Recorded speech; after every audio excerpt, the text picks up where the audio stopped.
دوستان سلامونه او احترامات مو منئ په دې هیله چې جوړ او روغ به وئ او د صحت جامې به مو په تن وي. یو ځانګړی سلام هغه دوستانو ته چې زموږ له چینل سره یو ځای شوي دي، په دې هیله چې زموږ چینل ورسره سبسکرایب کړي او په څنګ کې زموږ ویډیوګانې چې اپلوډ کیږي ورسره شیر کړي، خپلو دوستانو سره یې شریکې کړي.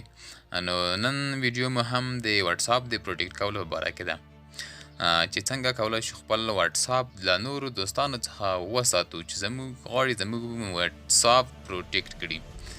نو دغه ویډیو غوښتنه د قدرمن دوستانو کړې او ما هم کوښښ کړی چې په دغه ویډیو کې تاسو ته هغه څه وړاندې کړم چې ستاسو د خوښې وړ ګرځي. نو دغه ویډیو شروع کوو چې څنګه کولی شو خپل واتساپ پروټیکټ کړو او له نورو دوستانو څخه یې وساتو او خپله ډیټا له نورو دوستانو څخه خوندي وساتو. نو ځو ویډیو شروع کوو. دوستانو زه په واتساپ باندې کلیک کوم او بیا هم فنګر پرنټ زما واتساپ غواړي او دلته په دې پورته خانه کې د درې خانې باندې کلیک کوو. د ښي طرف ته چې کوم لیکل شوي دي په دې باندې کلیک کوو. بیا هم راځو سیټینګ ته، په سیټینګ باندې کلیک کوو.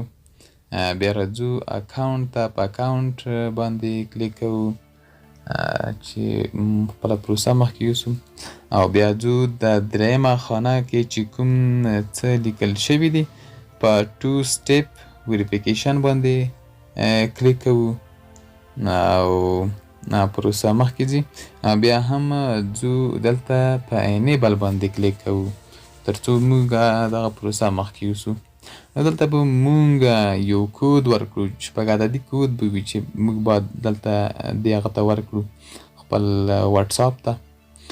نو زه دلته کود ورکوم چې هغه به عبارت وي له 1 2 3 او 4 5 6. دا کود چې زه ورکوم نو دا داسې وي چې زموږ واتساپ په دې باندې پروټیکټ کیږي. نو نیکسټ خپله ځي، بیا هم دغه زه کنفرم کوم هم دغه کود. بیا وروسته زه راځم بل نیکسټ بټن ته راځي.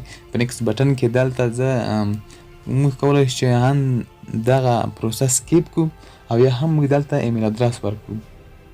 نو د ایمیل ادرس په ورکولو سره به موږ وکولی شو چې خپل واتساپ پروټیکټ کړو. که چیرې د موږ واتساپ ته څوک لاسرسی پیدا هم کړي نو موږ ته به یو مسیج راځي چې ستاسو واتساپ ته یو چا لاسرسی پیدا کړی دی. نو موږ به پوه شو چې زموږ واتساپ ته چې لاسرسی پیدا کړی، موږ به خپل واتساپ کود بدلوو، پاسورډ بدلوو او یا هم یو بله چاره به ورسره کوو. موږ په دې باندې پوهېږو چې زموږ واتساپ ته چې لاسرسی پیدا کړی دی. نو زه راځم دلته خپل ایمیل ادرس لیکم. له تاسو دوستانو څخه بخښنه غواړم چې تاسو ته به دغه نه ښکارېږي ځکه ډېری مشکلات له دې څخه پیدا کېږي. بعضې کسان شته دي چې مشکل ایجادوي. نو بیا هم زه په نیکسټ باندې کلیک کوم چې تر څو دغه ایمیل ادرس زه بیا هم کنفرم کوم او دغه ایمیل ادرس زه په دې ځای کې بیا لیکم چې عبارت له دغه ایمیل ادرس څخه دی، زما خپل ایمیل ادرس دی. نو ما هم هایډ کړی دی تر څو څوک یې ونه ویني او ورته لاسرسی پیدا نه کړي. بیا هم نیکسټ کوم.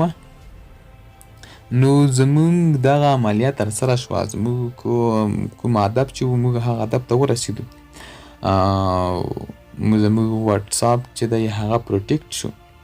زه دلته اوس ډن بټن وهم چې په ډن بټن باندې کې دی موږ ټوله پروسه سرته رسېږي. نو دلته 3 نقطې شتون لري، یو چې دی ډیسیبل دی، بل چې دی چینج پین دی او بل چې دی چینج ایمیل ادرس دی. ډیسیبل په واسطه باندې موږ کولی شو چې دغه زموږ د کومه پروسه چې موږ ترسره کړله دا بیرته له سره شروع کېږي، هر څه زموږ له منځه ځي. او په دوهم ځای کې چې دی هغه چینج پین دی، د پین کود چینج کول کوم چې مخکې موږ ورکړی دی هغه زموږ نه چا زده کړی وي، چاته معلوم شوی وي چې د دوی د واتساپ دغه پین کود دی، نو دوی به زموږ واتساپ ته لاسرسی پیدا کوي. نو زه دغه بیا که غواړم چې چینج کړم دلته یې چینج کولی شم. او ایمیل ادرس هم په دې ډول که زه غواړم چې بل ایمیل ادرس ورکړم نو دلته زه خپل ایمیل ادرس ورکولی شم. نو قدرمنو دوستانو دا و زموږ د نن ورځې ویډیو چې موږ تاسو ته وړاندې کړه په دې هیله چې ستاسو خوښه شوې وي او یو څه مو ځینې زده کړي وي او خپل وټساپونه له نورو هیکرانو څخه پروټیکټ کړئ. نو د قدرمنو دوستانو زموږ چینل در سره سبسکرایب کړئ، په څنګ کې د بیل بټن ورسره ووهئ ترڅو زموږ هره ویډیو تاسو ته پر وخت در ورسیږي. زموږ په خپل چینل کې هره ورځ هر وخت ښکلي ښکلي ویډیوګانې اپلوډ کوو ترڅو د دوستانو هغه مشکلات چې دي هغه حل شي.